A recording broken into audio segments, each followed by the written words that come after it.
Olá, turma do lar, tudo bem com vocês? O vídeo de hoje será a segunda parte sobre o Museu Afro-Brasil. Nós já fizemos a introdução sobre a história do museu e como ele surgiu, e agora a gente vai ver um pouco do que tem lá dentro, do conteúdo dele. Ele não é só um museu de arte, ele é um museu também de história e memória. Em uma de suas frases, o Emanuel Araújo disse: "Uma das nossas missões é resgatar a história e a memória daqueles que foram esquecidos ou são pouco lembrados pela história nacional."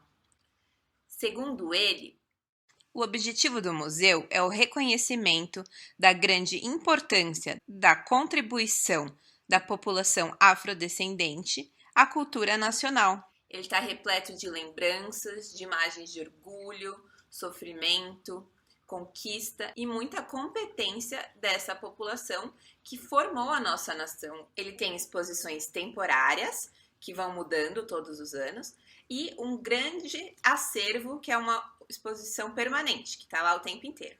Essa exposição é dividida em 6 partes, 6 núcleos, e cada um deles tem um tema diferente. Então, são eles que eu vou apresentar para vocês hoje, e pelo menos um exemplo de obra que tem nesse núcleo.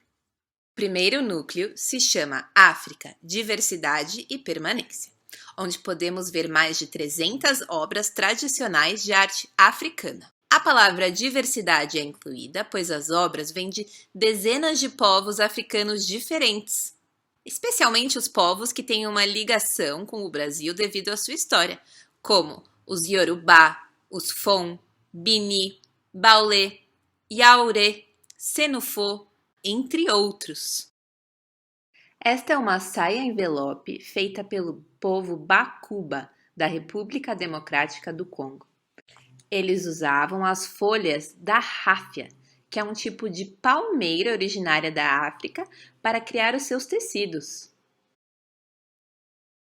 O segundo núcleo se chama Trabalho e Escravidão e foi feito para ressaltar os conhecimentos e tecnologias trazidas pelos africanos escravizados, que foram os principais responsáveis em campos de trabalho como a agricultura, a pecuária, a mineração, que são a base da sociedade. Aqui nós vamos ver imagens retratando a época e também ferramentas e instrumentos como a máquina de moer cana. Seguimos com uma triste reflexão, com a réplica de um navio negreiro, acompanhado de relatos sobre o cruel tráfico de escravos da África para o Brasil, que durou 400 anos. O terceiro núcleo se chama As Religiões Afro-Brasileiras, dedicado às diversas religiões e cultos brasileiros com matriz africana, como o candomblé, a umbanda e o culto aos egum-eguns. Essas religiões foram capazes de superar grandes obstáculos. Aqui vamos ver suas mitologias, símbolos, orixás, santos e outras entidades, observadas através de vestimentas, instrumentos musicais, pinturas, gravuras, esculturas e fotografias dedicadas ao tema. A obra deste núcleo que eu escolhi é esta boneca sagrada, representando o orixá Oxalufã, feita pela mãe Betinha de Xangô, que é uma sacerdotisa do candomblé. O quarto núcleo se chama O Sagrado e o Profano. Nele estão representadas festividades do Brasil. Muitas das festas populares brasileiras, como a congada e o maracatu, se originaram na época da escravidão e eram espaços onde os africanos escravizados celebravam suas tradições e suas identidades culturais. Assim, até hoje em diversas festas brasileiras é possível encontrar instrumentos musicais de origem africana, símbolos africanos presentes em máscaras, bandeiras e vestimentas.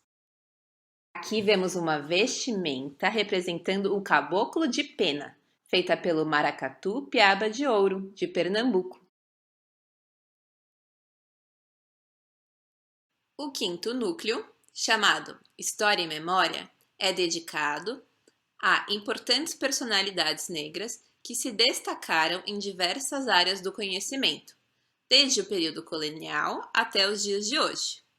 Estão representados através de fotografias e documentos. O núcleo Artes Plásticas, a mão afro-brasileira, é constituído por obras de diferentes períodos, e principalmente de artistas afro-brasileiros, mas também há africanos e afro-americanos.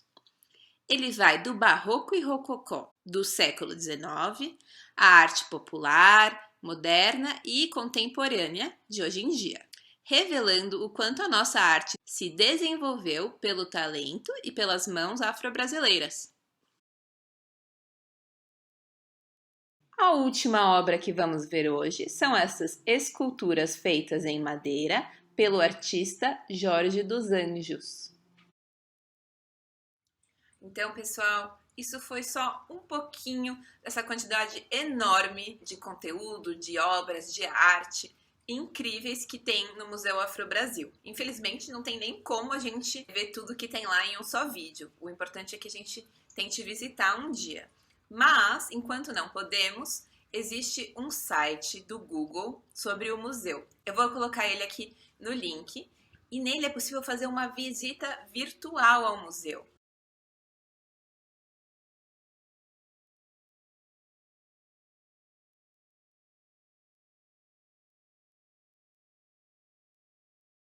E tem algumas exposições com as fotos de algumas obras.